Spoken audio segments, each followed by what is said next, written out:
heute Abend Abend. Mama! Straße rein? Straße rein? Ja, im Restaurant. Ja, die regen sich auf, dass sich die Sachen kaputt machen. Guck mal. Die ziehen sich das über den Kopf. Sag mal hier? Runter. Die stehen alle hier. Wer? Ey, was machst du?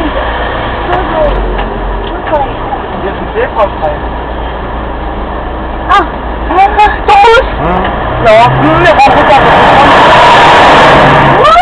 Jetzt kann ich noch zurück, dass da auch raus kann. nee, das auf jeden Fall stehst du so weit von der Kopfkante bei mir.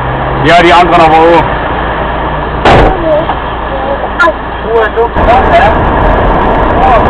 Also sind schön immer beruhigt gewesen.